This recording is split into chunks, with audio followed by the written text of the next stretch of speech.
ಮುಂದುವರೆದ ಬಿಜೆಪಿ ಶಾಸಕರ ರೆಸಾರ್ಟ್ ವಾಸ್ತವ್ಯ ಗುರುಗ್ರಾಮದ ಹೋಟೆಲ್ ಲೆಮನ್ ಟ್ರೀಗೆ ಬಿಜೆಪಿ ಶಾಸಕರು ಶಿಫ್ಟ್ ಆಗಿದ್ದಾರೆ ಅನ್ನೋ ಒಂದು ಮಾಹಿತಿ ಲಭ್ಯವಾಗ್ತಾ ಇದೆ. 25 ರಿಂದ 30 ಶಾಸಕರನ್ನ ಬಿಜೆಪಿ ಹೈಕಮಾಂಡ್ ಶಿಫ್ಟ್ ಮಾಡಿದೆ ಅನ್ನೋ ಒಂದು ನ್ಯೂಸ್ ಇದೀಗ ತಾನೇ ಲಭ್ಯವಾಗ್ತಾ ಇದೆ.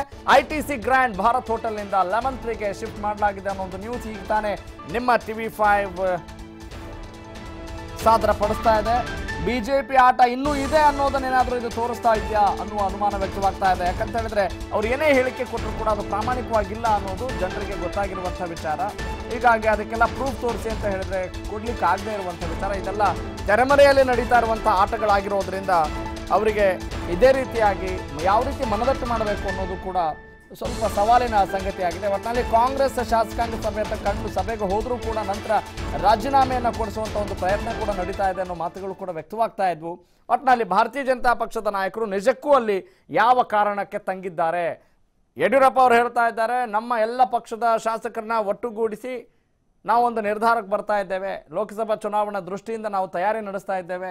20 ಲೋಕಸಭಾ ಕ್ಷೇತ್ರಗಳನ್ನು ಗೆಲ್ಲೋದಷ್ಟೇ ನಮ್ಮ ಗುರಿ ಅನ್ನೋ ಮಾತುಗಳನ್ನು ಮಾತಿನಲ್ಲಿ ಮಾತ್ರ ಹೇಳ್ತಾ ಇದ್ದಾರೆ. ಆದರೆ ಅವರ ಹೃದಯದಲ್ಲಿ ಏನಿದೆ, ಅವರ ಮನಸ್ಸಿನಲ್ಲಿ ಏನಿದೆ ಅನ್ನೋ ಮಾತುಗಳನ್ನು ಪ್ರಶ್ನೆ ಮಾಡುವಂತಹ ಸ್ಥಿತಿ ನಿರ್ಮಾಣವಾಗಿದೆ. ಅದನ್ನು ಖಂಡಿತವಾಗ್ಲೂ ಎಲ್ಲರೂ ಕೂಡ ಪ್ರಶ್ನೆಯನ್ನು ಮಾಡೇ ಮಾಡ್ತಾರೆ.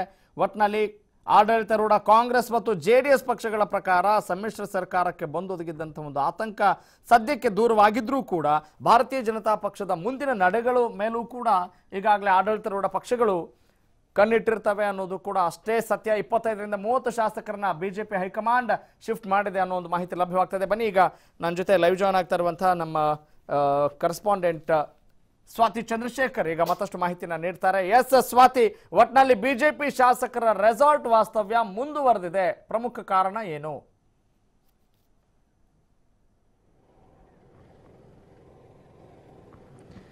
ರಾಘವ್, ಸದ್ಯಕ್ಕೆ ಗುರುಗ್ರಾಮದಲ್ಲಿ ಕರ್ನಾಟಕದ ಬರವೀಕ್ಷಣೆಯನ್ನ ಮಾಡ್ತಿರುವಂತಹ ಬಿಜೆಪಿಯ ನಾಯಕರಿಗೆ ಈಗ ಇಲ್ಲಿ ಇರುವಂತಹ ಐಷಾರಾಮಿ ಹೋಟೆಲ್ನಲ್ಲಿ ರೂಮ್ಗಳು ಖಾಲಿಯಾಗಿದೆ. ರೂಮ್ಗಳು ಪ್ರೀ ಬುಕ್ಕಿಂಗ್ ಆಗಿದೆ.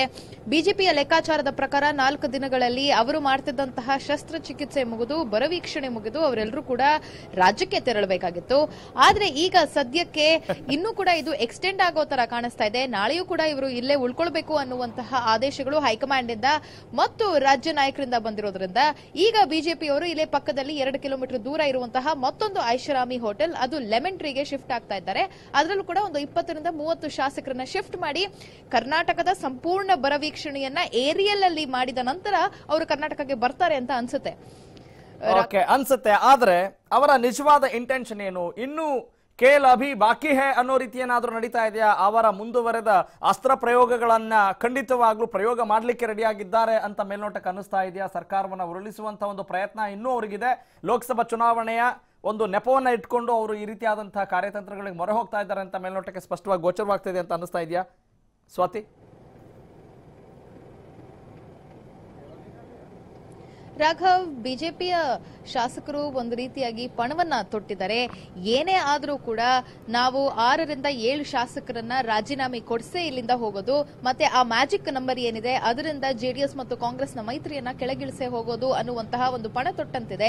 ಇವತ್ತು ನಡೆಯುವಂತಹ CLPಯ ಸಭೆಯ ನಂತರ ಏನು ಬೆಳವಣಿಗೆಗಳಾಗುತ್ತೆ ಅನ್ನೋದನ್ನ ಕಾದ್ ನೋಡ್ಬೇಕಾಗಿದೆ. ಆದ್ರೆ ಇವತ್ತು 3:00 ನಡೆಯುವಂತಹ CLP ಸಭೆಯನ್ನ ತೀವ್ರ ಕುತೂಹಲದಿಂದ ವಾಚ್ ಮಾಡ್ತಿರುವಂತಹ ಬಿಜೆಪಿಯ ನಾಯಕರು ಕೂಡ ತದನಂತರದಲ್ಲಿ ಅವರ ನಿರ್ಧಾರಗಳನ್ನ ಮತ್ತು ಅವರ ಮುಂದಿನ ನಡೆಯನ್ನ ತಿಳಿಸಲಿದ್ದಾರೆ. Raghav, okay, got it. Thank you Swati.